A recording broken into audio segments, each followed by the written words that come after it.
تا مسافر خسته، دو هم زبون دو دل بسته. دو تا مسافر خسته، دو هم زبون دو دل بسته. به صید ماهی دریا زدن آستینا رو بالا، با چشم خود دیدم کشتن یه ماهی رو همین حالا. به صید ماهی دریا زدن آستینا رو بالا، با چشم خود دیدم کشتن یه ماهی رو همین حالا.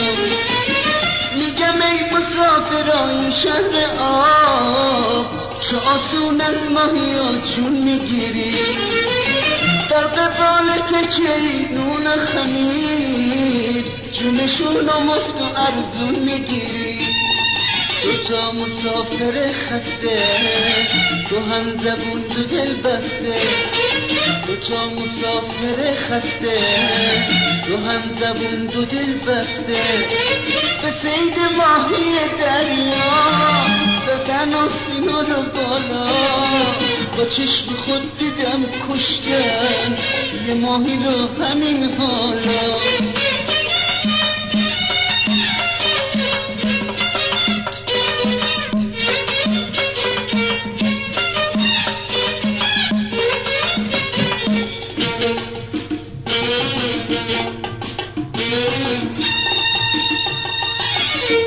حقیقت پر چشماشون، تن نازکشون سرده، نگاه گرمشون تو آب به گرد تو نمیگرده. آخه دریا جاشونه، نونه بچه هاشونه، نونه بچه هاشونه. لای سنگ و زیر آب خونه هر دوتاشونه، خونه هر دوتاشونه.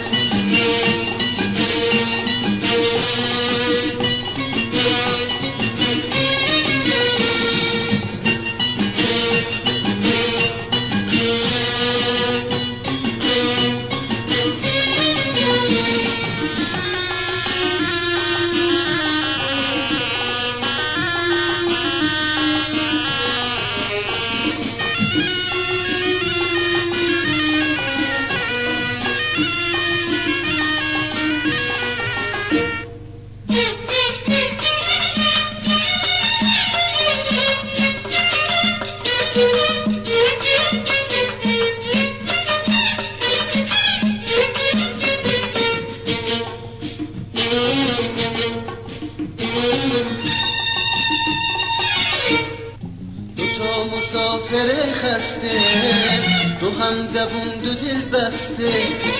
دو تا مسافر خسته، دو هم زبون دو دل بسته.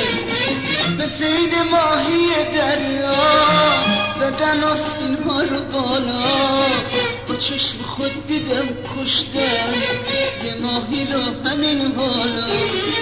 به صید ماهی دریا زدن آستینا رو بالا، با چشم خود دیدم کشتن یه ماهی رو همین حالا. میگم ای مسافران شهر آب، چه آسون از ماهیات جون میگیری، در قبال تکهی نون خمیر جونشون رو مفت و ارزون میگیری. دو تا مسافر خسته، دو هم زبون دو دل بسته. دو تا مسافر خسته، دو هم زبون دو دل بسته. به صید ماهی دریا زدن آستینا رو بالا، با چشم خود دیدم کشتن یه ماهی رو همین حالا. با چشم خود دیدم کشتن یه ماهی رو همین حالا. با چشم خود دیدم کشتن یه ماهی رو همین حالا. با چشم خود دیدم کشتن یه ماهی رو همین حالا.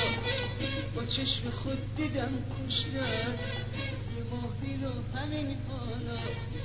با چشم خود دیدم